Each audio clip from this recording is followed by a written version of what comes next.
la sessió, si alguna no està d'acord en que surti la seva imatge, doncs ja sabeu, apagueu la càmera i ens podeu seguir sense càmera, sense problemes. Després també intenteu tenir els micròfons apagats quan no tingueu la paraula i si en algun moment no sabeu com se us ha apagat és perquè el Toni, que és l'administrador, us ho ha apagat. O sigui que tampoc penseu que hi ha fantasmes, sinó que aquell que ho pot fer us ha apagat el micròfon. Bé, en primer lloc faré 5 cèntims, 2 cèntims de la CUP exterior. Per a les persones que no sou membres, tot i que segurament ja ens coneixeu. Nosaltres som una assemblea de ple dret de la CUP, que estem arreu del món.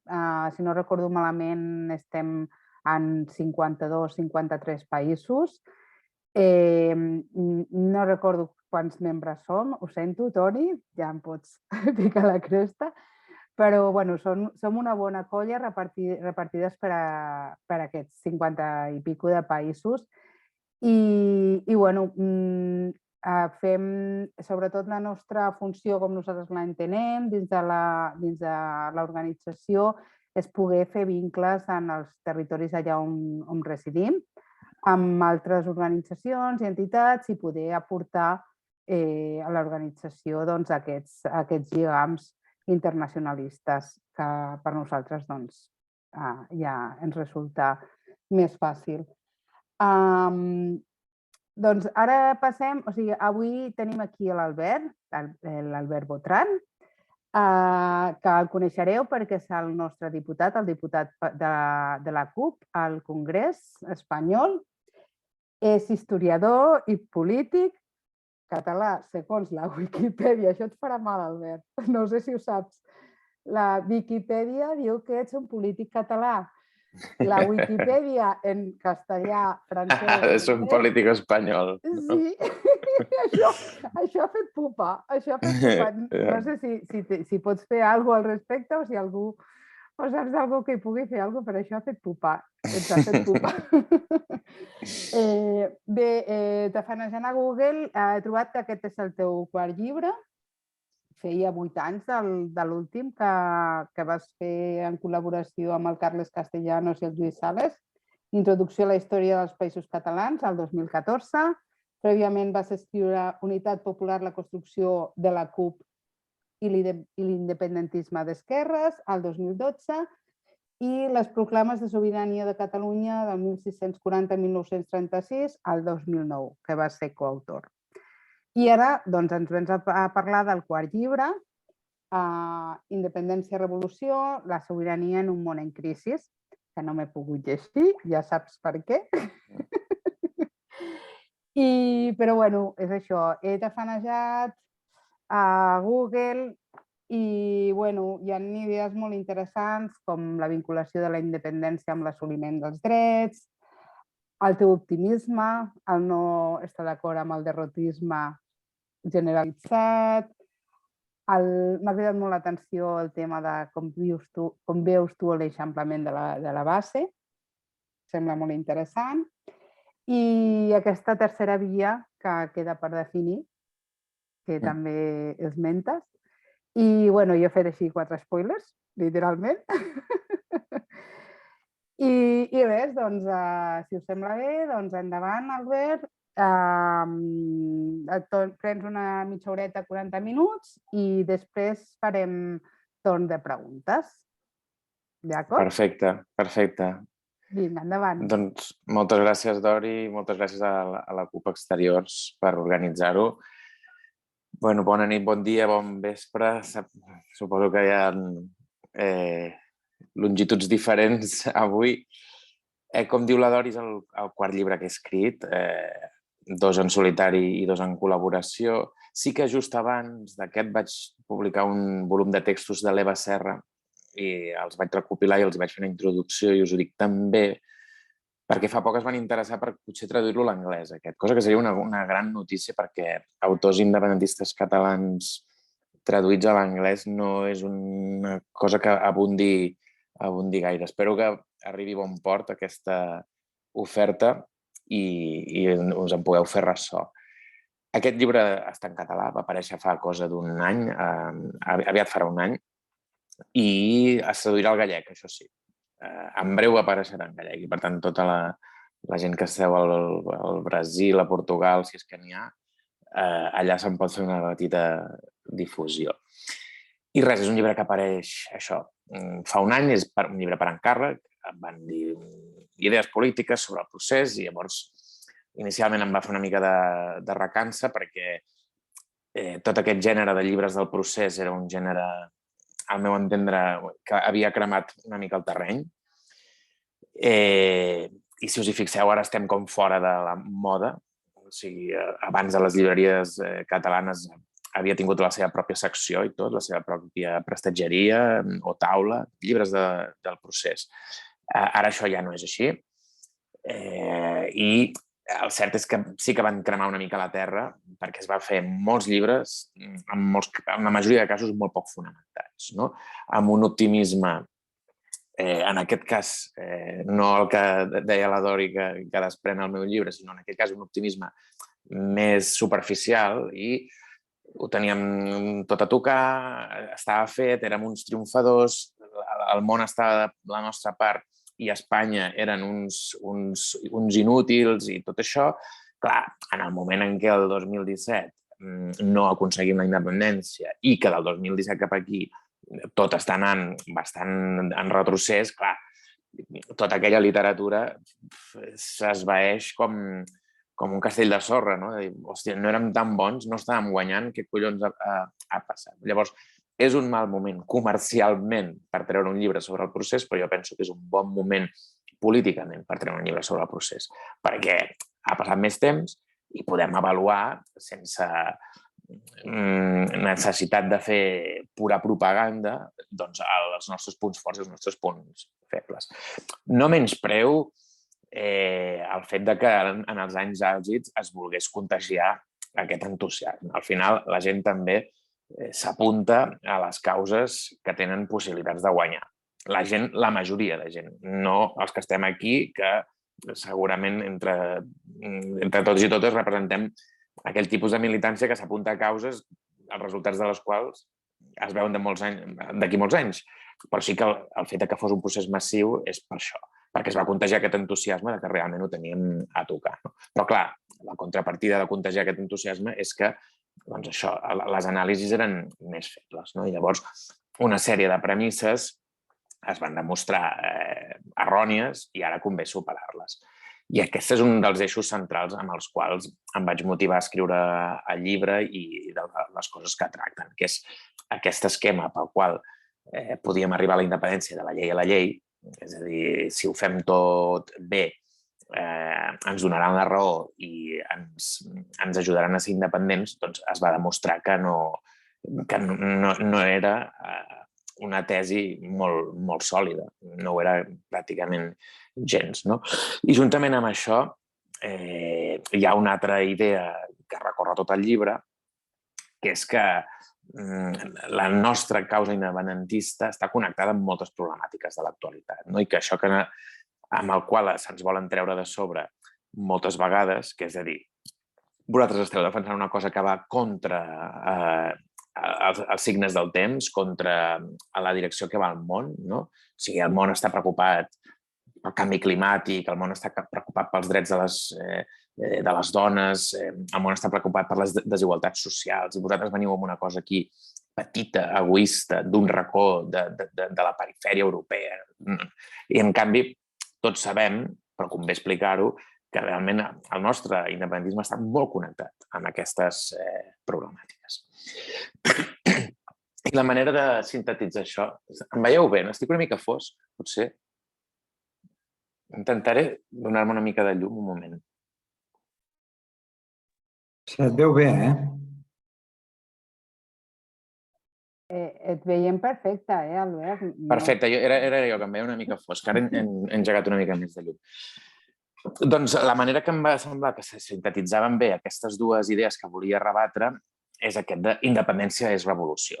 És a dir, independència és revolució, vol dir que no hi ha una via pactada a la independència, no hi ha una via establerta per l'ordre actual de coses cap a la nostra independència i alhora aquest canvi implicarà altres canvis. Una revolució política que fins i tot pot esdevenir una revolució social, revolució en la manera com s'organitza la societat, l'economia, etc. I aquest és el títol que va recollir aquestes dues idees. El fet que pensi en l'independentisme en termes revolucionaris és per diverses raons. Una de més historicista, més basada en la història, és perquè mirant el nostre passat, el passat de Catalunya, dels països catalans, hi ha hagut diversos episodis revolucionaris que s'assemblen molt al procés independentista actual. Des de quin punt de vista? Des del punt de vista que al nostre país les revolucions acostumen a tenir combinat el caràcter nacional amb el social. Per una banda o per l'altra s'arriba a una mena de síntesi per la qual per seguir avançant socialment necessites de ruptura amb l'Estat.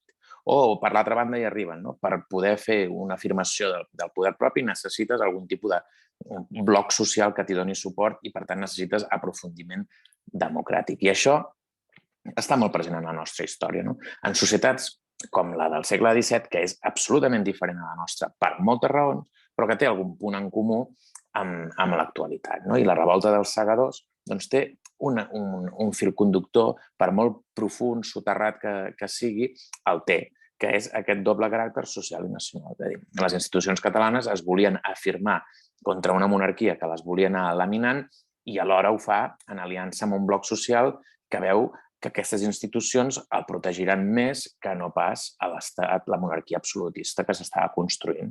I llavors la guerra i la revolta dels segadors té aquest doble caràcter social i nacional.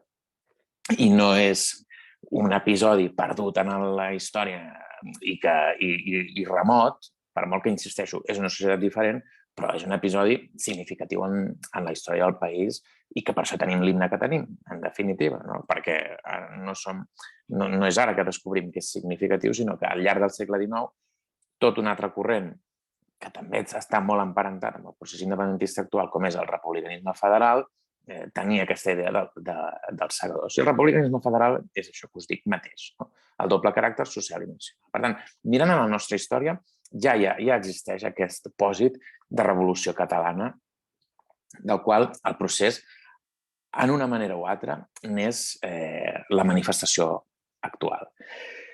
Hi ha un altre motiu pel qual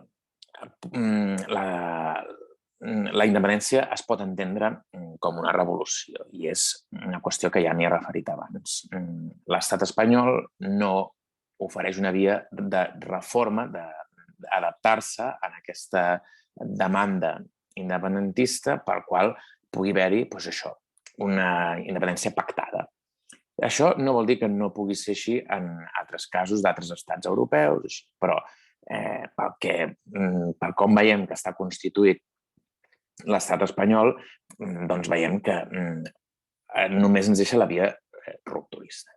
Moltes vegades ens comparem amb Escòcia i hi ha similituds interessants, però hem de tenir en compte que a Escòcia, en el moment en què s'integra el Regne Unit, que és a principis del segle XVIII, ho fa a través d'una votació en el seu Parlament que decideix autodissoldre's i una votació en el Parlament d'Anglaterra que decideix acceptar aquesta unió. I així neix la Gran Bretanya.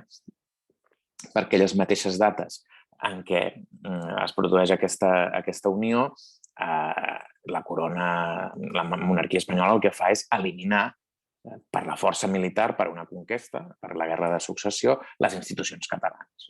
Sí que d'això fa molt temps, però al final aquesta mentalitat del dret de conquesta pesa.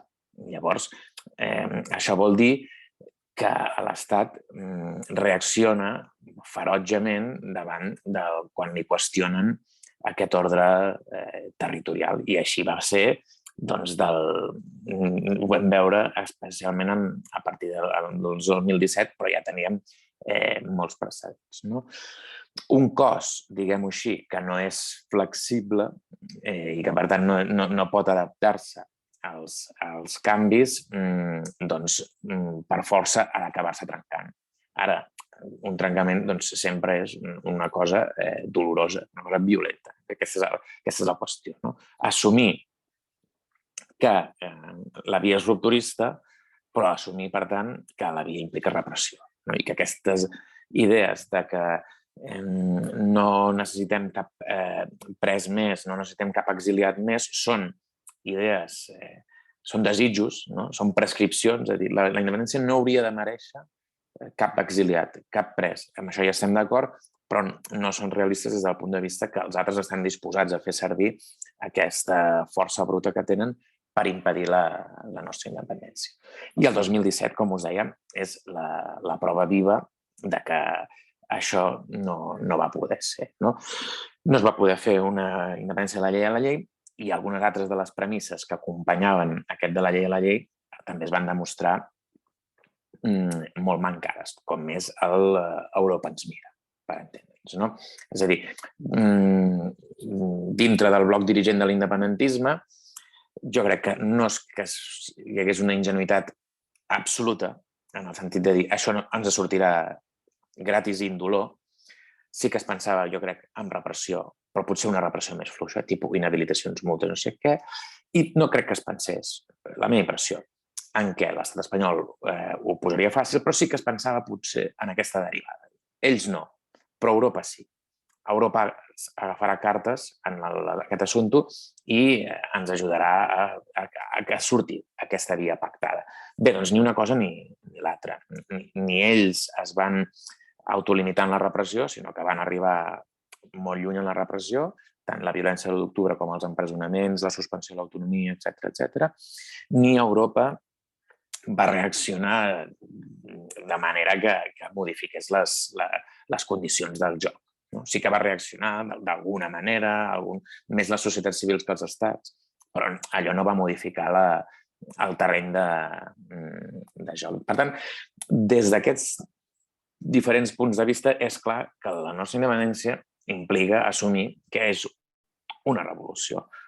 Diferent, original, democràtica, és una revolució. Això és així, perquè l'ordre establert es vol resistir i no hi ha cap ordre superior que vulgui obrir aquest ordre establert per facilitar-nos les coses, sinó que aquest ordre l'hem d'obrir nosaltres, l'hem d'obrir a través de la mobilització. Per mi, els ingredients de l'èxit ja van donar-se el 2017, és a dir, no fa falta inventar una cosa molt diferent del que ja vam viure el 2017, el que passa que sí caldria que fer-ho més i millor. Més en el sentit de tenir més força social i millor en el sentit de tenir millor direcció política, que són les qüestions que van fallar en el 2017. Per tant, integrar aquesta dimensió revolucionària i vol dir tenir més força social i tenir millor direcció política. Sí que aquí faig un apunt concret de quina mena de revolució és aquesta independentista. I això, vosaltres que esteu repartits pel món, em sembla que és especialment interessant de poder-ho debatre. Des del meu punt de vista, la nostra revolució és un combat per la sobirania i això ens assimila a altres pobles que també tenen aquest combat per la sobirania, perquè al final el capitalisme tendeix a desdemocratitzar les societats que havien aconseguit democratitzar-se a través de lluites, però nosaltres tenim una complexitat afegida, que és que a l'hora que estàs reclamant i lluitant per la sobirania estàs construint aquest subjecte de la sobirania. És a dir, el poble català existeix, però no tothom que viu als Països Catalans, ni tan sols tothom que viu a Catalunya, actua conscientment com a poble català. És a dir, una part perquè ni tan sols se'n sent, perquè ja és un petit percentatge, però hi és, que se sent només espanyola o més espanyola que catalana. I una altra part perquè se sent tant espanyola com catalana, però d'aquí no en dedueix una voluntat de sobirania.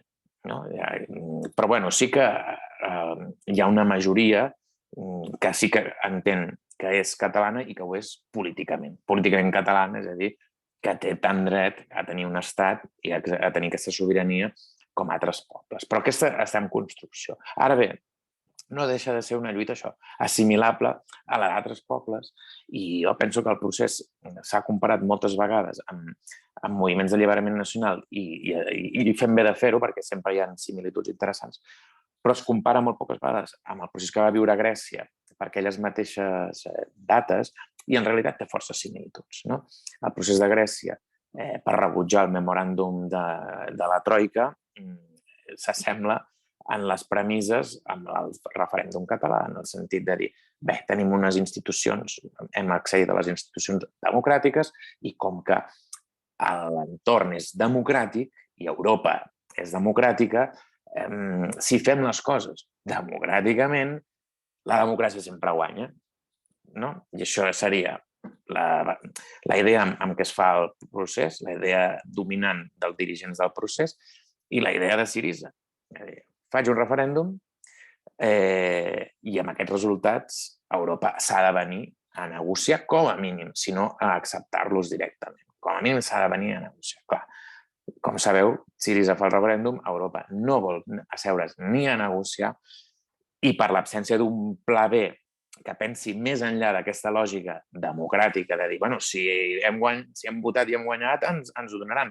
Per l'absència d'un pla B, el moviment fracassa i les retallades s'acaben aplicant a Grècia. I el procés 3/4 parts del mateix. No? Per l'absència d'un pla B, de dir, bueno, què passa si, tot i fer-ho tot democràticament bé, donar la veu a tothom i treure els vots necessaris, tot això, ens ignoren. Què passa a partir d'aquest moment? Doncs no ho sabem. Clar, doncs en el moment que no ho sabem, vol dir que no tens un pla B, vol dir que se'n van orris. I això és el que va començar a passar a partir del referèndum. Jo crec que les dates àlgides són l'1 i el 3 d'octubre, però a partir del que passa llavors, totes les decisions són improvisades i mirant de reüll, prenent-les més pensant en el jo no vull quedar malament, que no pas amb estic fent això perquè després d'això faré l'1 següent i després de l'1 següent tinc aquesta cruïlla i puc triar. No, van ser improvisacions una darrere l'altra i això ens n'adonem i tots en tenim una part de responsabilitat, perquè al final nosaltres, com a CUP ara parlo, veient també que hi havia aquesta manca de planificació, manca d'estructures, de resistència i el que fos necessari, doncs potser no hauríem d'haver anat empenyent a que proclamessin una independència que no tenia cap valor, perquè no tenia, perquè van fer una proclamació sense estar disposats a defensar-la, sense estar disposats a que allò desencadenés alguna cosa. La van fer perquè si no la feia un, l'altre li diria que no sé què, i si la feia, l'altre no li podria dir. Doncs això no és un bon lideratge, com em referia abans, de que cal una millor direcció política. Però amb aquesta idea, el que us volia dir és això, que és quin tipus de revolució és un combat per la sobirania. I al final, els poders econòmics també saben que guanyant sobirania política això acaba afectant l'ordre econòmic. Nosaltres, després de guanyar la república, el que s'obrirà és un procés constituent on es podran discutir moltes de les coses que ara formen part de l'ordre establert de manera pràcticament que semblen immutables. I per això també té aquest caràcter revolucionari l'independentisme. I tornant al que us deia del 2017, quan deia que ha de ser més i millor, doncs em refereixo.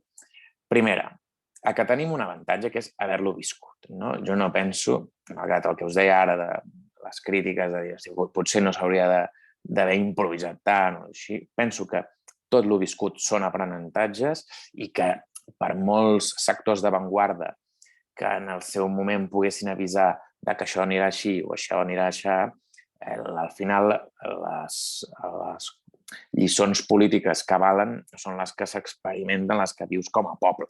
No? I que, per tant, nosaltres ja podíem anar dient que la independència seria repressiva, que els poders econòmics ja estarien en contra, que no sé què, que fins que no ha passat això no ha esdevingut una premissa política pel nostre poble. I avui sí que hi és. Tot el que es va viure el 2017 crec que ens ha fet madurar políticament. No? Encara que ara també ens ha fet emprenyar-nos, hi hagi decepció i tot això, però en el fons has madurat políticament, has posat un esglaó en la teva consciència política col·lectiva. Això és un avantatge, jo penso, perquè no hem d'anar a buscar referents superllunyans, no?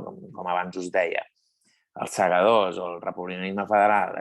Això és una cosa interessant de que jo us en parli aquí, però a la gent no la fas vibrar parlant d'una cosa que va passar fa 200 o 400 anys. En canvi, tothom sap el que va passar el 2017 i si anem a explicar que volem una república catalana, el referent està molt, molt, molt proper. Ara bé, més i millor. I això és claríssim. Més vol dir més força i millor direcció.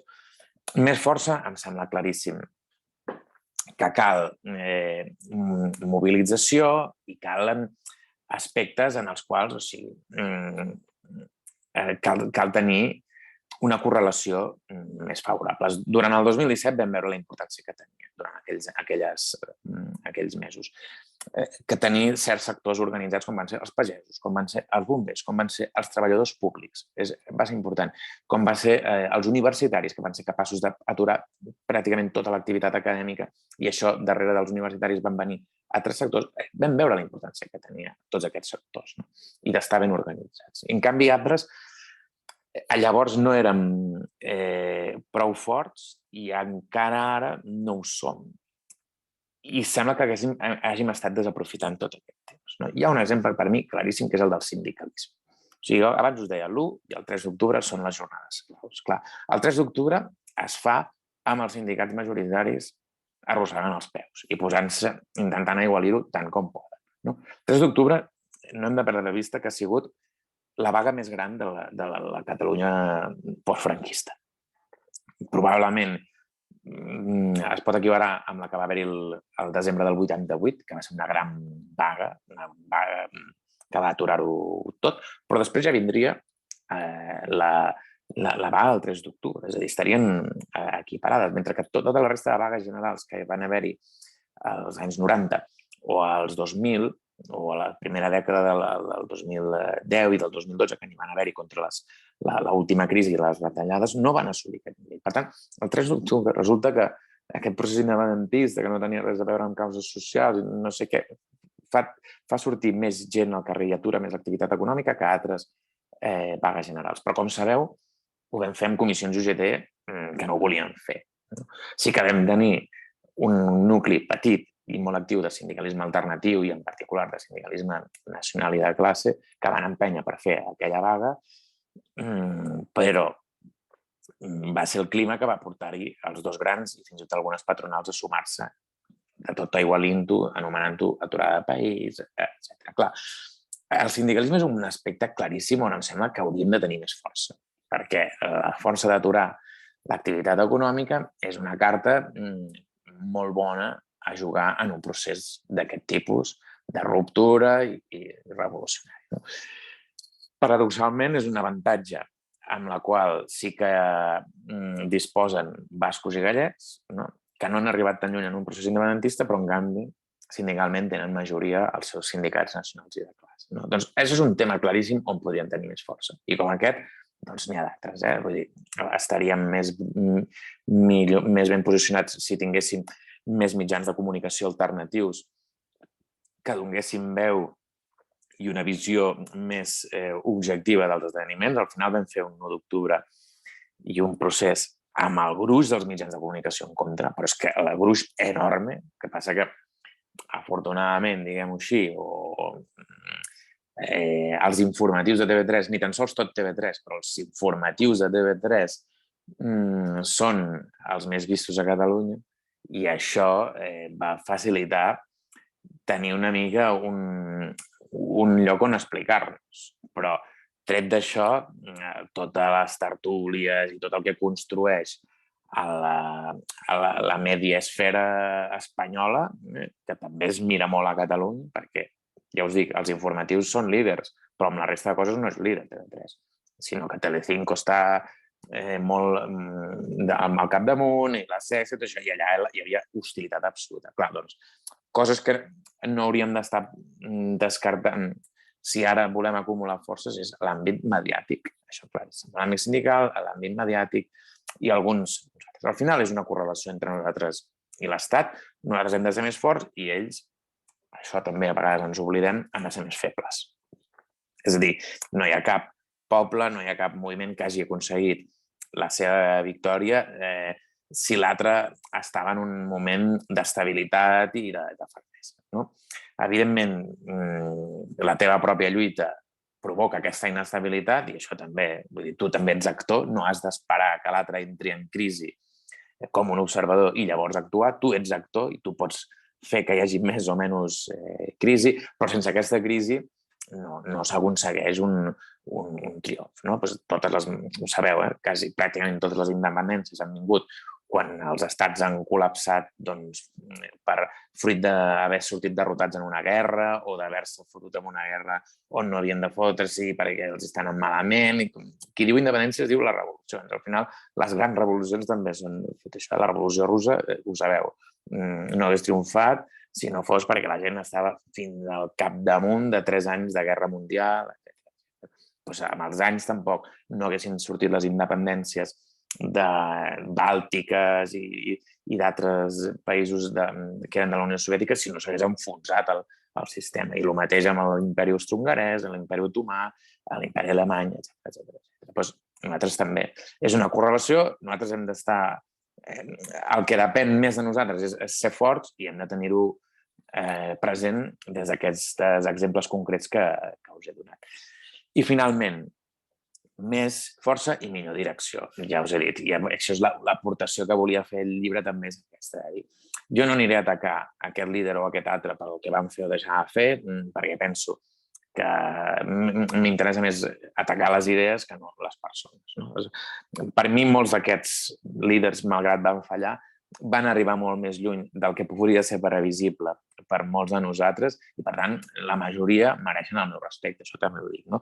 Tota la teoria de que era un gran engany i de que on hem acabat ja hi volien acabar perquè en realitat no volien fer res, a mi no em quadra. A mi no em quadra perquè si realment tot fos un gran engany ja no s'hagués ni fet el referèndum. Perquè en el moment en què es posen lletges les coses n'hi ha uns que continuen endavant i n'hi ha uns altres que pleguen. Això és el juliol del 17, si us en recordeu, hi ha una crisi de govern i els que no estan disposats se'n van cap a casa. Ja ningú se'n recorda d'ells, però això és així. N'hi va haver uns quants que van dir, escolta, jo sé que quedar-me vol dir repressió, jo no estic... Doncs per mi, els que es queden, majoritàriament, tot i que també es va quedar en Santi Vila, però això desmunta una mica la meva teoria, però m'enteneu què vull dir, no? És a dir, si tot fos un gran bluff, una gran pantomima, no hi hagués hagut ni l'1 d'octubre. Però, en tot cas, sí que s'han de superar les idees amb les quals es van fer, que és el que he anat dient. No? Aquest de la llei a la llei, la democràcia sempre guanya, aquest mobilitzem-nos sense ni un paper terra, que és la manera que la gent ens prengui en sèrio, etc. Si no, has d'adoptar mobilitzacions de tipus més rupturista. Res que no coneguéssim ja en aquell 2017. És a dir, al final, és el que deia la Dori de la tercera via o del tercer paradigma, no? Va haver-hi un paradigma insurreccional durant els 70s i 80s, no? Que era del que participaven tots els moviments d'alliberament nacional, que era fonamentalment a través de la lluita armada o així, els asseurem a negociar a través de la lluita armada. Això molt pocs ho van aconseguir, segurament del nostre entorn els únics que ho van aconseguir són els irlandesos. És veritat que a través d'una guerra que van tenir durant 30 anys van aconseguir asseure's a negociar amb l'Estat i que els reconegui l'autodeterminació. El nord d'Irlanda la té reconeguda, encara que no l'hagi exercit, però tret d'ells, ni els bascos, que també serien els següents en grau de conflictivitat, no ho van assolir, ningú va assolir per la via de la lluita armada. El paradigma parlamentari, que és dels quals nosaltres ens en vam fer més abanderats, és que no s'han de fer les coses així, no s'han de fer. S'han de fer amb la llei, amb les institucions, això, doncs és un paradigma que també mor el 2017. I quin és el tercer paradigma? Doncs està per néixer. Però no està per néixer del tot, sinó que en aquell moment ja vam veure els primers brots d'aquest nou paradigma, perquè al final del 2017 no el fas només amb les eines institucionals vigents, només amb de la llei a la llei. El 2017 tu ja no pots fer el referèndum si no és amb un tipus de mobilització i d'organització que és no la insurreccional de la lluita armada, però sí la desobediència, sí la semiclandestinitat que fa arribar les urnes a tot arreu, sí els murs humans que defensen les escoles. Per tant, el paradigma nou ja va néixer. no era un paradigma que digui tota la institució ni un paradigma que digui tot el carrer, perquè sabem que sense institució tampoc s'hagués fet l'1 d'octubre, hagués sigut una mobilització però no hagués tingut la força que va tenir l'1 d'octubre, però sense el carrer tampoc. Si la gent no es mobilitza, no amaga i distribueix les urnes, no fa arribar la campanya allà on no la podia fer arribar les institucions perquè estan controlades, etc., doncs no hi ha tampoc 1 d'octubre. Des d'aquest punt de vista, fa falta una nova direcció política que pensi en aquests termes, que superi els termes del paradigma anterior i que pensi en aquests termes. I jo ja no m'allargo més, i és el que explica el llibre, bàsicament. És un llibre breu. La Dori, és veritat, el que us he dit al principi, no està en format digital i per això accedir-hi per part vostra és una mica més difícil, però no impossible. Moltes gràcies i estic a la vostra disposició.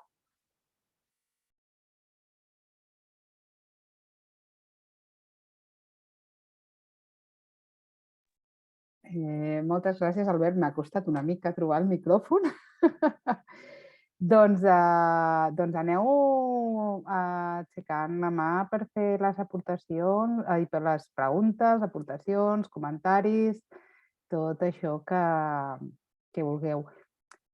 Jo començo amb això últim que has dit. Per quin motiu? Perquè és que no és només el teu llibre. O sigui, molts llibres no mainstream no estan en format digital. Jo és això, o sigui, és allò, m'haig d'anar a Barcelona i tornar amb una maleta plena de llibres per tot allò que m'interessa llegir, perquè hi ha algun motiu pel qual hi ha aquesta tendència d'obviar, perquè ja no dic lo ecològic. La veritat és que no en tinc ni idea. Perquè, de fet, quan m'ho vas preguntar, ho vaig haver de preguntar jo. Imagina't el poc conscienciat que estic també jo amb aquesta matèria. No vas preguntar ni si hi hauria digital. Per tant, l'únic que puc donar és la meva opinió, que és que sí que hauria d'haver-hi, però no en tinc idea perquè no n'hi ha més. També és veritat que 3 i 4 no és una editorial molt gran. I jo crec que a partir d'un cert volum, algunes sí que deuen tenir un departament ja de digitalització i tot això. I aquesta, estem en confiança. Té un treballador, editorial 3 i 4, un treballador. També des de la ignorància. Sembla com que una vegada has fet l'edició del llibre, digitalitzar-lo és el més fàcil. Sí. Que per mi... Clar, a mi em sembla com... No m'entra al cap que es pugui editar en paper sense poder tenir una còpia digital. Per això em sobta molt. Sí que és cert també que aquests llibres no mainstream són amb editorials que no són allò les més potents, però m'acabes d'obrir ara un meló que jo no m'havia pensat que calgués molts mitjans per digitalitzar. A mi em sembla fins i tot perquè hi ha moltes autoedicions que són més fàcils de fer-les digitals que no en paper. Però jo ho deixo, us animo a tu com a autor i a tots els autors així que mireu a veure aquestes opcions de poder digitalitzar. Josep Maria té la mà aixecada? Em sembla que és Josep Maria Murià primer, perquè va dir primer. Doncs jo no n'he vist cap altra mà. Toni, tu que has vist una altra mà aixecada? No he vist cap altra mà, Josep Maria. Sí, però és que ell no l'ha aixecat digitalment, l'ha aixecat... Vale. I qui dius? Perquè... Josep Maria Murià. Estàs amb el mute, Josep Maria. Has d'activar el micròfon. Ara? Ara sí. És molt breu. Afortunadament, d'aquí un parell de 3 setmanes viatjaré a Catalunya on es pot trobar aquest llibre, perquè deixa'm dir-te que tota aquesta teoria de la digitalització està molt bé, però nosaltres a Guadalajara tenim una biblioteca amb més de 15.000 volums, perfectament organitzada i classificada, que està incorporada a la Biblioteca Pública de l'Estado de Jalisco. I també volem llibres, com diuen ara, llibres de veritat, no? On puc comprar aquest llibre ara que em vagi a Barcelona? Josep Maria, jo crec que el trobaràs a Ona Llibres, a la central és fàcil, el que passa que com que no és actualitat, potser l'hauries de demanar. De totes maneres, jo tinc el teu contacte, de fet em fa il·lusió veure't aquí. Ara ja, com que estem en família, també ho dic, la meva companya és la Natàlia Sánchez i va treballar molt amb tu. Ho sento molt, em tens el meu pèsam, però bueno. Sí que va acabar malament la cosa. Molt malament, sí. Tinc el teu correu, això és el que volia dir. Tens el meu correu? Bé, Sí. doncs fes-me el favor de dir-me on ens podem trobar. Sí. Es diu, ara que vingui a Barcelona, o també Perfecte. correré per Girona, que potser és més a prop. No sé. Sí, doncs demà mateix t'escric i quedem en contacte. I comprem aquest llibre, perquè és a dir, que acostum, a mi passa el mateix que l'Adori. Quan vaig allà sempre sembla que soc contrabandista de llibres, no? Sí, però bé, en fi. A més, abans de morir-me, vull que la biblioteca aquesta que tenim aquí passi dels 20.000 exemplars i ho aconseguiré perquè ho aconseguiré, perquè soc tossut. Gràcies. A tu, Josep Maria. Ja en fa, ara sí. Ara tu, endavant. Gràcies. Sí, és una pregunta doble, Albert. D'una banda, com a diputat al Parlament espanyol, la hostilitat habitual que hi ha cap a l'independentisme català, has observat algun tipus de modificació, adaptació, sensació de que ja han vençut i que, per tant, els esforços no cal que siguin de la mateixa intensitat que els que hi van haver-hi en el govern anterior del PP? És una pregunta. I la segona, és a dir, en l'entorn de la CUP sempre es parla que el que cal és mobilitzar la societat civil i mobilitzar, però ho seguim dient en una situació que és completament diferent a la de fa 5 o 6 anys, no? És a dir, que mobilitzar actualment té un cost, és pràcticament bastant un mite, no? El que jo et plantejava en aquest context d'independència i revolució i en el sentit que cal un procés revolucionari, quina creus que hauria de ser la prioritat o el posicionament d'un moviment, un partit com la CUP, per realment ser pragmàtics i avançar de manera operativa cap a aquest procés?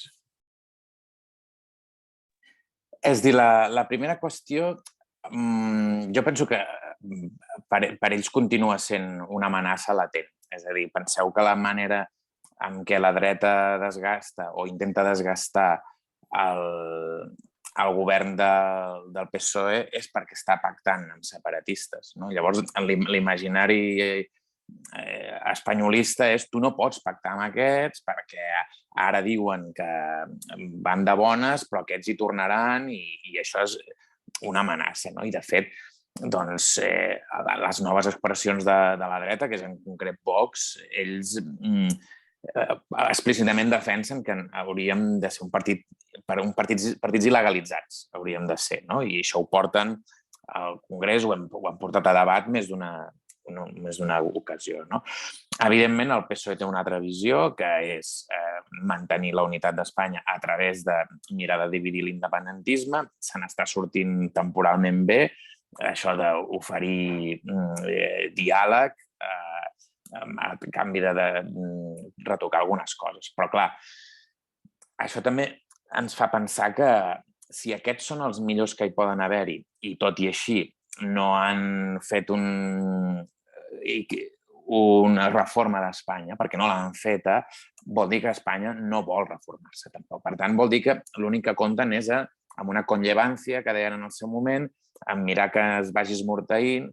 És a dir, ara era un bon moment per ells per mirar de fer una reforma, una mena de segona transició que acabés de dividir profundament l'independentisme entre els que clarament són rupturistes i els que s'haguessin acomodat a aquests nous canvis, i no ho han fet. És a dir, havent-hi aquest govern, que són els més amics, per entendre'ns, i havent també, per exemple, els fons europeus, que han sigut una injecció de diner importantíssima per l'Estat, podria haver fet algun tipus de negociació en clau cultural i econòmica amb Catalunya, pel qual aconsegueixes, no sé, que del 50% que té l'independentisme es quedi un 35%. o amb un 30, no? Fins i tot. Vaig a desactivar tots els més pragmàtics, tots els sectors més moderats d'aquest independentisme. I no ho han fet. No ho han fet. I ho podrien haver fet per dels fons europeus i per altres raons. No sé, amb llengua podrien haver-ho fet. I en lloc de fer algun gest, el que estan fent és permetent que encara retrocedeixi més el català, no? I els jutges van a totes contra el català a l'escola, fan una llei de l'audiovisual i passen absolutament de totes les esmenes que havien fet per defensar més presència del català en les plataformes audiovisuals. Bé, doncs, si fins i tot aquests, que són els més progressistes de la història, com es diuen a ells mateixos, no són capaços de reformar Espanya, és que realment el problema és profund. Llavors, el PSOE sí que diu que ens ha desactivat, que està molt més bé Catalunya ara que el 2007, això és així, perquè realment ens han deixat bastant tocats, però ells saben que el problema és latent. És perquè el problema és històric.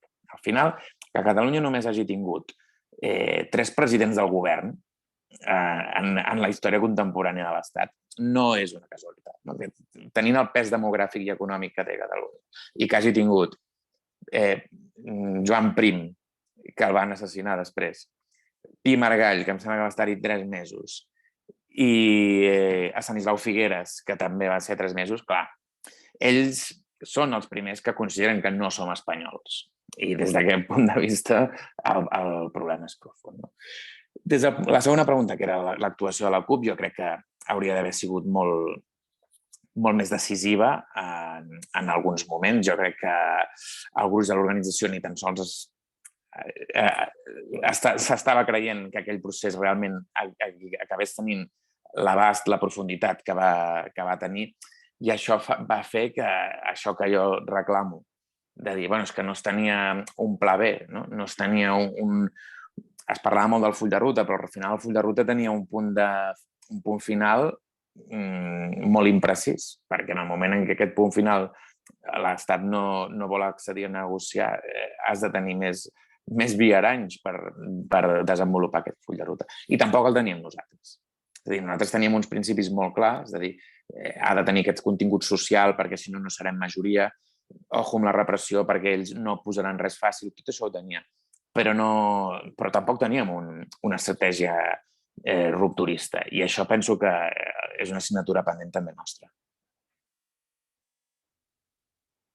Gràcies. Gràcies, Albert. Pere, pots fer la pregunta. Gràcies. Hola, bona nit. Jo sí que el teu llibre el vaig trobar de seguida a les llibreries de... el vaig anar a comprar ja també a Sant Cugat i segur que hi era.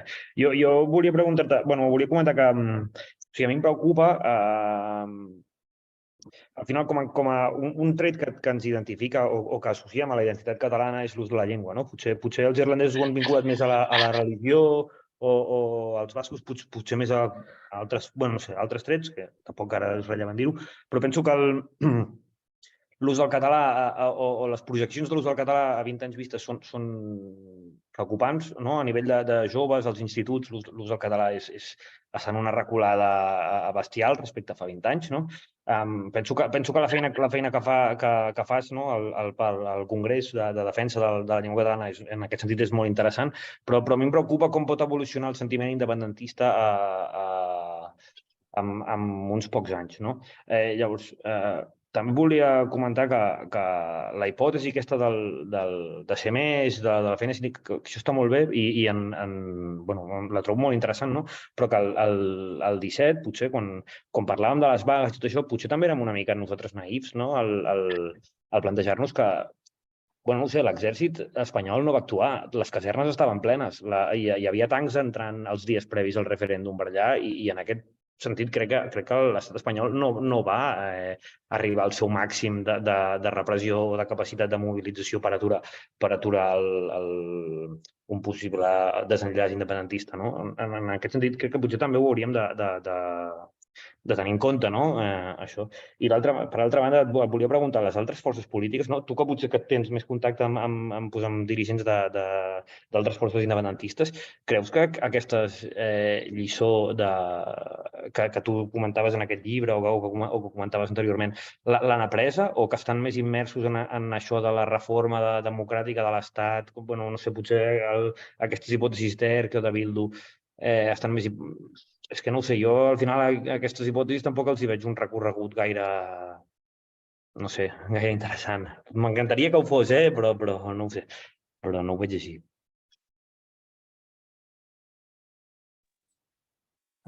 Bueno, són 3 preguntes profundes i miraré de dir alguna interessant de cadascuna d'elles, però no puc respondre-les del tot.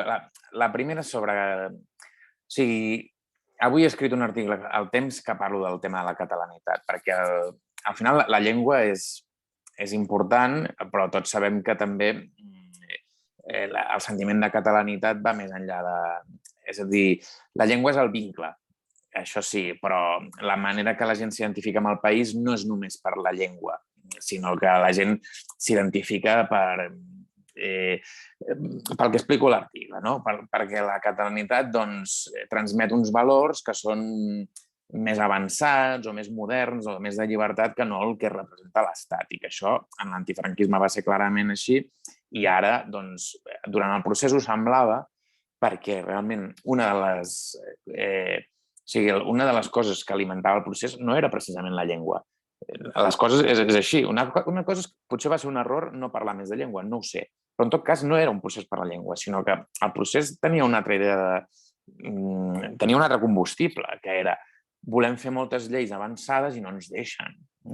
També hi havia l'espoli fiscal, també hi havia el rebuig de la monarquia, el rebuig de tot això, però la idea era volem fer les nostres lleis, des de la de l'Estatut, que era la més significativa, que van retallar, fins a altres lleis que feien al Parlament i no ens les retallaven també. I per tant hi havia una idea de volem avançar i no ens deixen.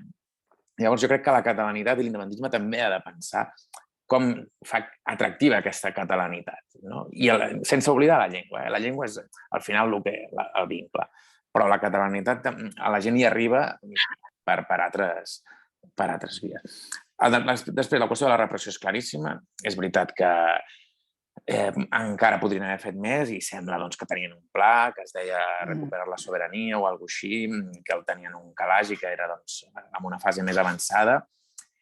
Jo el que crec és que, d'una banda, hem de ser conscients d'això i, per tant, hem de ser conscients de la repressió i hem de preparar-nos contra la repressió, sense que això vulgui dir que facis un discurs que t'allunyi a tothom. Perquè si al final ells són tan forts i nosaltres tan poca cosa, doncs, el que us dic, ningú s'apuntarà a la nostra causa. En el llibre faig una petita reflexió sobre el tema de la violència. Ells tenen la violència i nosaltres mai podrem contrarrestar-la amb una altra violència. No tindrem suficientment força perquè aquests tancs no puguin entrar, no sé què. Nosaltres no tenim aquesta capacitat. Ara bé, històricament també resistir contra aquesta violència fa que l'Estat tingui més dificultats a aplicar-la. I això provoca divisions en el seu bàndol i pèrdua de legitimitat. I al final un Estat no s'aguanta només per la força, s'aguanta per la força i per la legitimitat. I això ja ho vam veure una mica l'1 d'octubre. Una mica.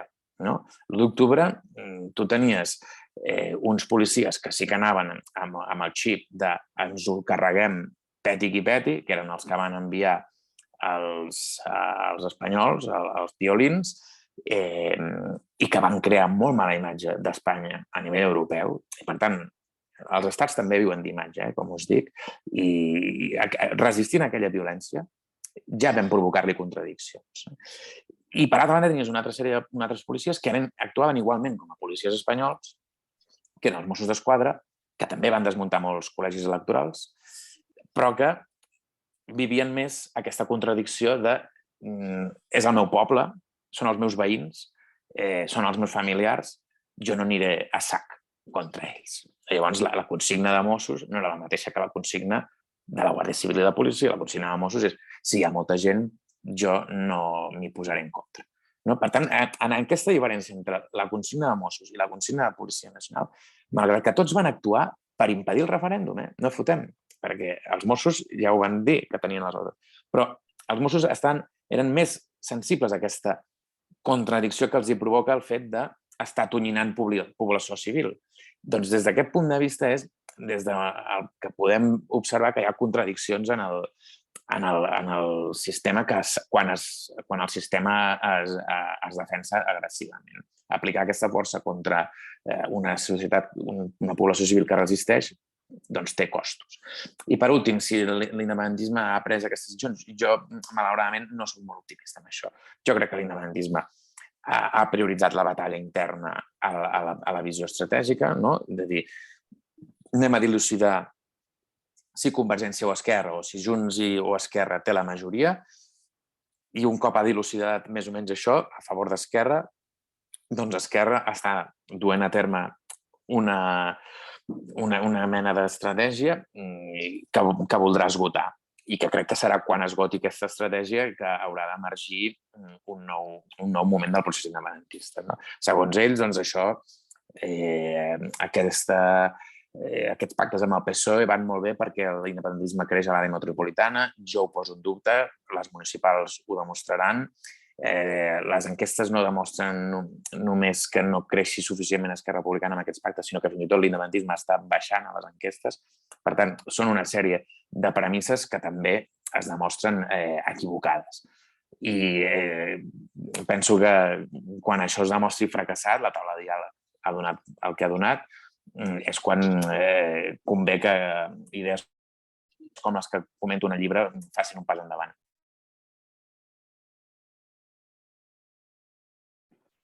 Molt bé. Toni, terna aixecada? Sí, intento fer 3 preguntes curtes que puguin ser contestades de manera curta. La primera, tu has parlat d'una nova direcció o que per fer un nou embat, un nou procés, cal una nova direcció política. Amb això et refereixes a que, suposo que no et refereixes a que Esquerra o Junts hagin de canviar de dirigents, perquè, bé, això seria una pretensió una mica estranya per la nostra part, sinó més aviat que hi ha d'haver-hi una direcció, anem a dir-li, col·legiada o acordada, no? És a dir, això què significa exactament? És a dir, una direcció en la qual hi participen tots els components de l'independentisme social, és a dir, ANC, Consell per la República, Òmnium i després els partits, o com entens tu aquest concepte de nova direcció política? Això seria la primera pregunta. La segona pregunta, has parlat això de que Europa ens mira, ha estat un absolut fracàs, és cert en bona part, però tampoc podem negar que Europa ens va mirar bastant, inclús en alguns moments molt, això tots ho hem viscut els que estem por ahí dispersos per Europa, i potser ens hagués mirat una mica més o haguéssim tingut possibilitats que ens mirés una mica més si tinguéssim més força al Parlament Europeu. No només els partits tradicionals, sinó la pròpia CUP. És que tu consideres que l'opció de participar a les eleccions al Parlament Europeu de 2024 és a considerar? Segona pregunta. I tercera i última, tenim aquests dies de gira per al continent americà, pel Con Sud, el president i a la consellera Serret.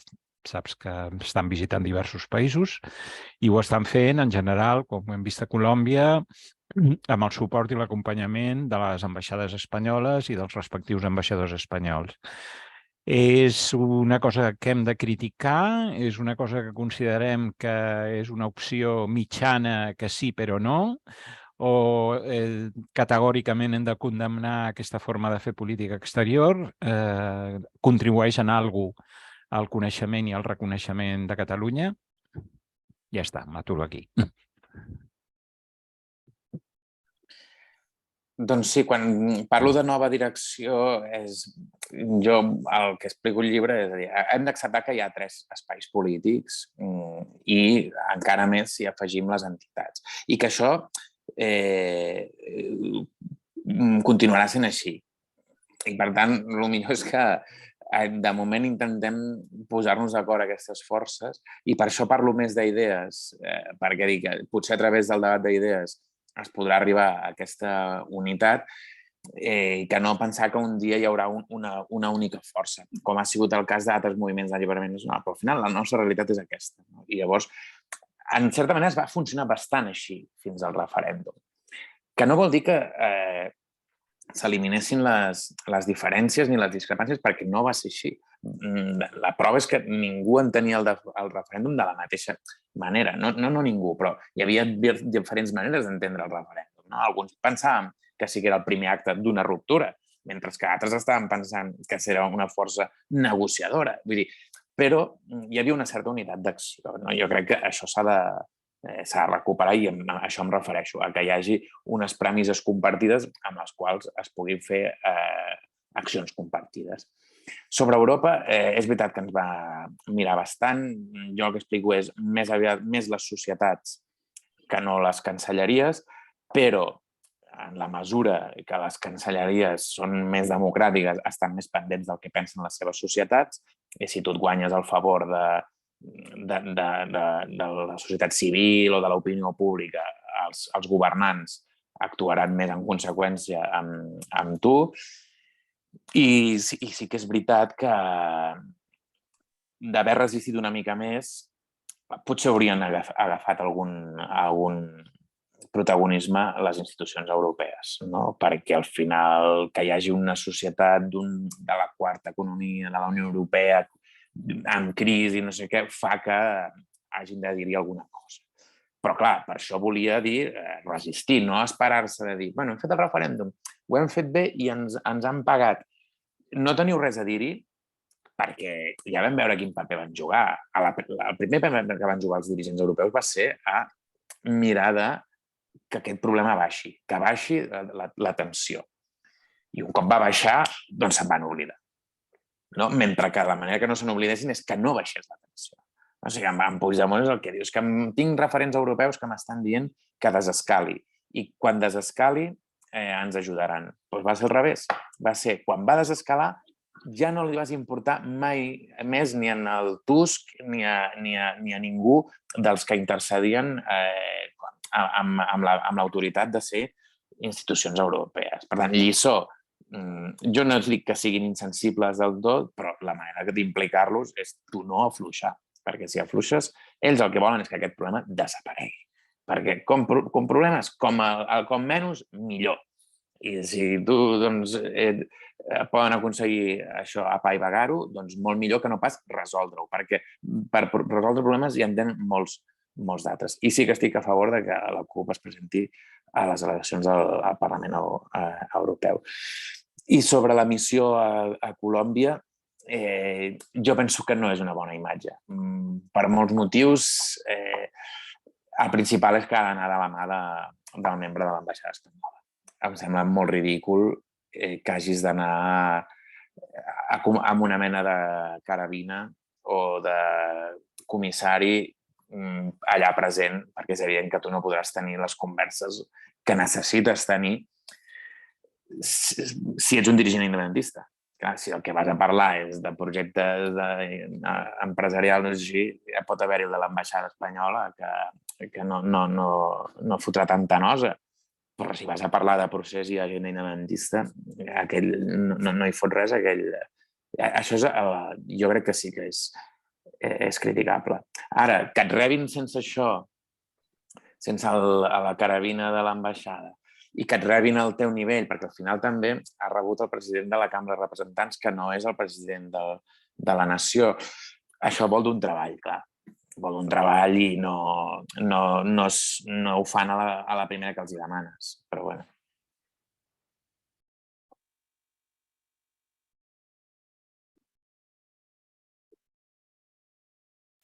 Vale. Bé, jo he aixecat la mà.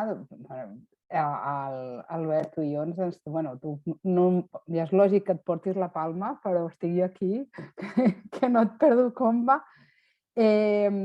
Bé, d'això, jo tenia una pregunta, però també volia fer sobre això que dius, que certament a Europa la població, si més no, penso que estarem d'acord amb la majoria de països que residim, van tenir molta sensibilitat i també és cert, sobretot al nord d'Europa, que es fa més cas de la població o d'allò que la població mobilitza o li interessa, els governants en fan més cas, i aquí sí que és això, també van perdre una mica la bufada d'això, perquè a Noruega, tot i ser fora de la Unió Europea, o sigui, tothom em preguntava i jo estava allà a l'altra banda del mur, allà dalt de tot, i és això, hi havia, en una zona rural petita hi havia molta preocupació i sí que va ser una llàstima que això que tu dius, que baixessin la tensió,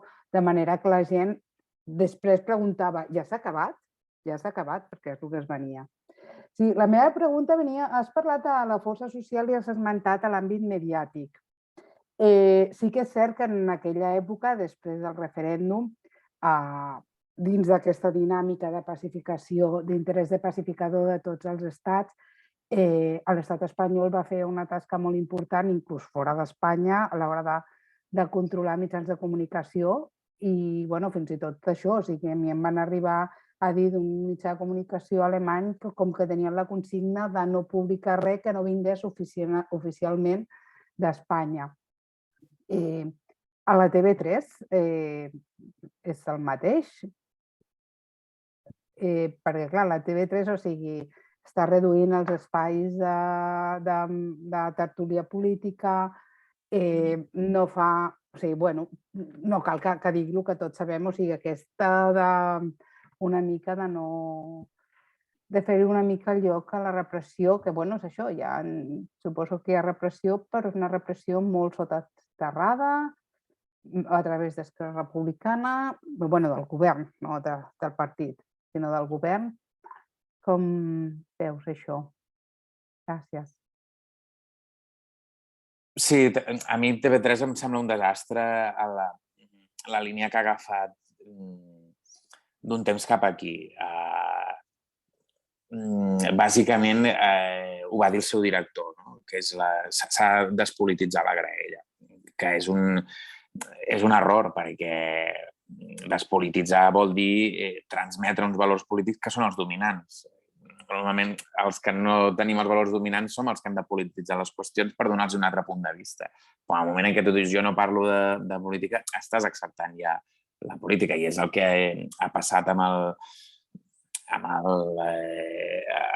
el cas del Zona Franca i del Manel Vidal, que em sembla molt significatiu de cap a on va. Un acudit que no era particularment bo, és igual, no és que... Però el tema és que molestava el PSC i el PSC ha guanyat centralitat. I ha guanyat centralitat perquè l'independentisme està en retirada i això és un desastre. I el PSC tenia entre ceia i ceia més o menys 3 programes. El Polònia, l'Està passant i el Fax. I li van donar el Fax. És a dir, amb les negociacions aquestes per la direcció de TV3, doncs sacrifiquem-ho. Que tampoc era un gran programa, segurament, però per fer el que foten ara, saps? Amb l'Ostrell, m'hagués quedat amb el Fax, que almenys donava veu a gent molt diversa políticament. És a dir, estava en un horari de prime time de TV3, ens podrà agradar més o menys la presentadora i tot això, però en prime time es parlava de Pegasus, en prime time es parlava del Valtònic, es parlava d'en Hassel, es parlava de coses que o en parlem a nosaltres o ja t'asseguro que no en parlaran a les altres, a la Sexta Noche o així. Per tant, despolititzar una merda seca. El Polònia i l'Està passant s'han quedat, això sí. I el Zona Franca volia venir a oferir un humor més canalla i no sé què, i a la que toquen el PSC. Per mi és un desastre la gestió que han fet amb aquest canvi de despolititzador de TV3. El Fax va ser ja un pas endavant. Jo recordo quan es va gestar el Fax, jo els hi havia dit alguna vegada a la direcció de TV3, de dir, ells tenen la Sexta Noche i a la Sexta Noche a vegades ens donen veu, però majoritàriament no, conviden els altres. TV3 ha de tenir un espai de magazín, de debat polític i atreviu-vos a fer el dissabte de la nit, com s'han atrevit ells a fer-lo, que els hi va bé. I així va sorgir el Fax. Sí, però bueno, tu entens llavors que aquesta deriva de la TV3 és un resultat de tota l'acció repressiva de l'Estat, llavors. Sí, és un resultat d'haver interioritzat aquesta camama de la taula de diàleg, no? I de que TV3 és una televisió sectària, no? Que, és a dir, li han fotut molta canya a TV3, no? Bueno, han amenaçat molt. Clar, Ciutadans, socialistes, PP, i s'ho han acabat creient. De dir, hosti, hem de ser la televisió de tots els catalans, que diuen. Però, bueno, clar, a quin preu? El Miquel Vila ha demanat paraula. Hola, bona nit a tothom. Moltes gràcies. Jo voldria fer 3 preguntes, són molt separades unes d'elles i ràpides també. Una, jo no m'he llegit, evidentment, el llibre encara. Quan la Dori ha dit que tractes el tema d'eixamplar la base, com es pot fer? És a dir, tu has dit determinats sectors on aquest eixamplament és necessari, però com es faria? Aquesta seria una.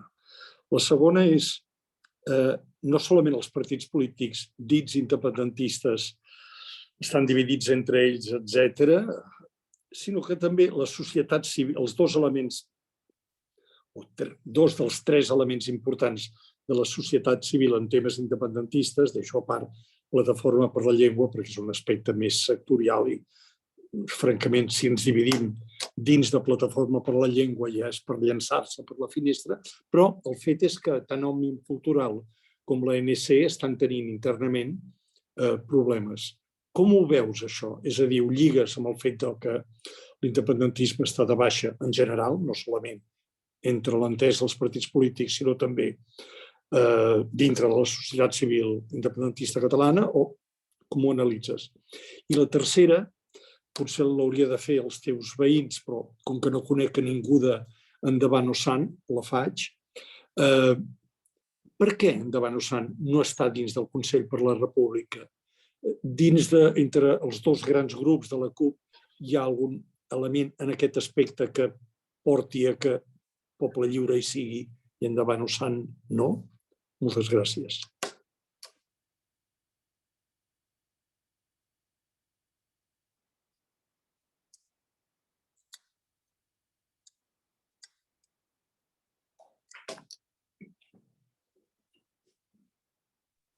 Estàs mutejat. Estàs mutejat, Albert. Perdoneu. Doncs torno a començar. Com s'eixampla la base, el que explico és que el que és un absurd és haver arribat a contraposar l'eixamplament de la base amb la confrontació. No? En el sentit de dir, a la independència s'hi arriba per l'eixamplament i uns altres diuen, a la independència s'arriba per la confrontació, quan és evident que s'hi arriba a través de les 2 coses, perquè necessites la confrontació, però perquè la confrontació sigui exitosa necessites una correlació favorable i que no estem per anar dilapidant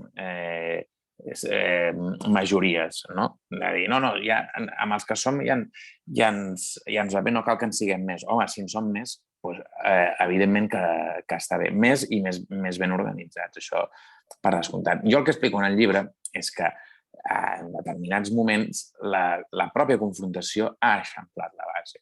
No? És a dir, no qualsevol confrontació ni en qualsevol moment, sinó que quan s'ha plantejat ben plantejada, aquesta confrontació ha eixamplat. I el millor exemple és l'1 d'octubre. És a dir, l'1 d'octubre és confrontació en el sentit de que vas a fons contra l'Estat i l'Estat va a fons contra tu. I, per tant, s'esvaeix la idea de que pot haver-hi una via relativament tranquil·la a la independència. I tot i així, tot i el que tots vam veure el 2017, en aquelles eleccions del desembre, les convocades per en Rajoy i tal, l'independentisme va treure els millors resultats que no ha tret mai.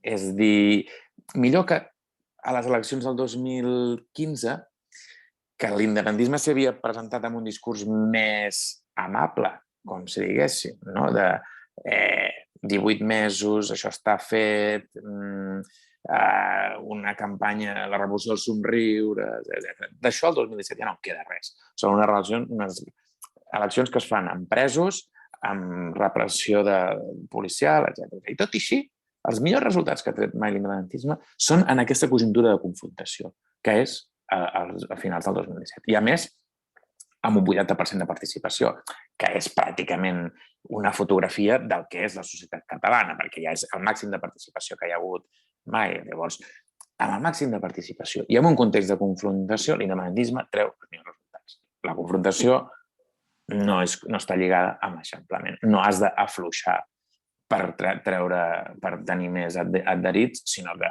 en certs moments, quan la confrontació estava ben plantejada i en aquell moment era clara, perquè era jo sóc la llibertat i l'altre és l'autoritarisme, llavors, i amb això vaig a fondo, doncs vas captar més suports. I sobre la qüestió d'Endavant i del Consell per la República, Endavant mai ha estat molt per la unitat de l'independentisme, això és així. I aquestes qüestions que jo explico sobre la necessitat de la unitat estratègica i tal, no són compartides en gran mesura per Endavant. I això ha sigut una tensió molt gran dintre de la CUP. En determinats moments haurà estat una tensió creativa, de dir, d'aquest xoc de tesis n'ha sortit una síntesi bona. En altres moments jo crec que no ha sigut tan creativa, sinó que ha sigut una tensió molt desgastant. Jo ho he vist des de dins, perquè més normalment s'imposaven més les seves tesis, llavors les nostres tesis acostaven a perdre i això vol dir que la gent se te'n va cremada, se te'n va emprenyada. Però vaja, això és el que explica la idea del Consell per la República. També el Consell de la República no és el que hauria de ser. I això també ho hem de saber veure i ho hem de saber dir. Hauria de ser una altra cosa, ha quedat molt identificat amb Junts per Catalunya. Nosaltres, malgrat tot, com a poble lliure, hi som, però no és la idea de totes les funcions que hauria de fer això, un Consell per la República, que podria ser un espai molt més útil al procés si hagués aconseguit ser diferent. Al final s'ha quedat com un espai que nosaltres, com que tenim un gran respecte per al president Puigdemont, també continuem allà, entre altres per aquesta raó, i perquè algunes qüestions que sí que es desenvolupen, com els convenis dels ajuntaments amb el Consell, d'això sí que les veiem com unes aportacions importants estratègiques. Però bueno, hauria de ser una altra cosa, també és veritat. El tema de la crisi d'òmnium cultural... Sí, tens raó. Nosaltres... Jo penso que, és a dir, les victòries tenen molts pares, les derrotes al revés, no? És a dir, quan es guanya tothom és responsable d'haver contribuït a la victòria i quan es perd comença a haver-hi aquestes tensions de, bueno, l'hem perdut per culpa teva, no, per culpa teva. Això llavors és propi de... Clar, en els partits ja ha passat una mica, però amb Esquerra menys, perquè al final conserva un lloc de poder important que és la manera de tenir controlada la gent, no? I perquè electoralment, de moment, a Esquerra no li ha anat malament. Tampoc crec que li hagi anat tan bé com ells es pensaven, no? I a les municipals jo crec que es veurà una mica. Però en tot cas malament no els hi va anar. Llavors, mentre la botiga funcioni, aquí no hi ha discrepàncies. Clar, l'ANS és un altre cas. L'ANS està baixant d'afiliats, d'adherits, no sé com o d'associats, no sé quin és el terme, però està baixant. Vull dir que aquí això provoca tensions quan estàs baixant de gent. I Òmnium està baixant, però molt menys. Per això també les tensions són molt menors. A part que Òmnium té una estructura més jeràrquica que l'Assemblea. L'Assemblea canvia de secretariat cada 2 anys, és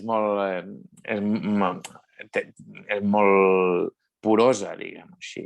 Òmnium ja sabeu que és molt més presidencialista, el president fa el seu equip, i alguna tensió té, però molt menor.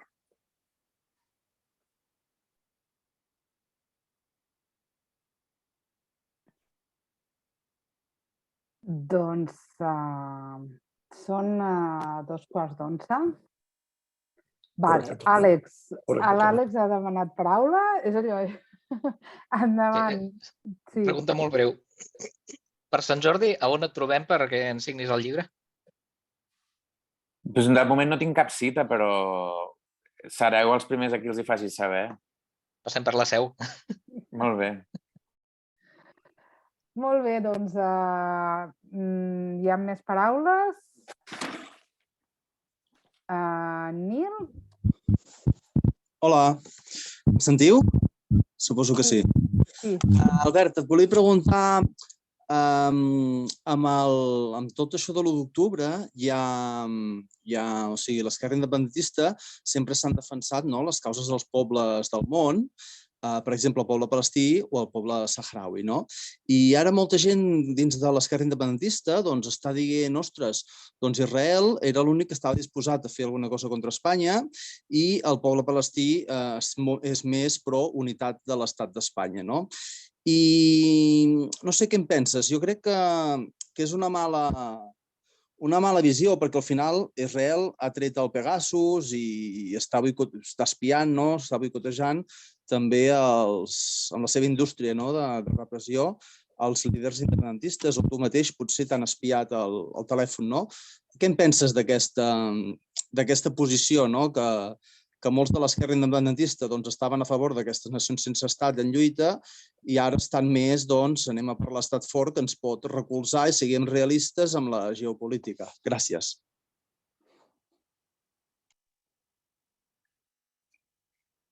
No ho sé, és una qüestió diferent. Sí que és veritat que està havent-hi gent que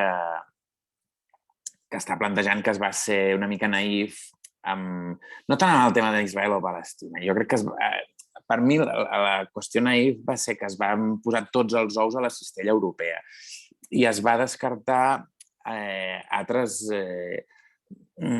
estats que podien estar més sensibles a la nostra qüestió i que, evidentment, Europa és el més important perquè és el nostre entorn i és on estem inserits i tot això. Però no t'has de tancar portes. I, per exemple, abans criticàvem la visita a Colòmbia, però per com s'ha produït, no perquè sigui a Colòmbia. És molt interessant que les cancelleries llatinoamericanes, amb les quals tenim bastant en comú, perquè l'estat espanyol es continua comportant amb elles, en molts casos, com a metròpoli, doncs ens podem explicar. Llavors, crec que es va fiar molt tot a Europa en aquell moment i que ara podríem obrir molt més el ventall. Entre realisme i idealisme, doncs no sé si tampoc estem en una fase on alguna potència ens vulgui ajudar per debilitar Espanya. És el meu punt de vista. De dir, no, és que ens hem de fer amics d'aquests perquè voldran debilitar Espanya. Jo crec que no estem en aquest moment. No estem en aquesta fase. Per tant, parlar de realisme potser és una mica prematur des d'aquest punt de vista. És a dir, ens hem de fer amics de tal potència, ja, però està bé caure'ls-hi bé, però no faran la feina que tu has de fer. Això està clar, la independència la fas internament tu, o sigui, no t'ajudaran. Ara, si tu un cop has fet la feina vas a veure algú que ja tens un precedent d'haver establert relacions i per tant, està més predisposat a escoltar-te, doncs és feina que has guanyat. Això sí. Ara, cap estat, cap potència farà la feina que no fem nosaltres. Molt bé, doncs ja hem d'anar acabant. Ara sí, 11:15. Moltes gràcies, Albert, pel teu temps, pel teu llibre, per les teves explicacions i moltes gràcies a totes per la vostra assistència. Penjarem el vídeo al nostre Facebook de la CUP Exterior i el podreu compartir amb totes les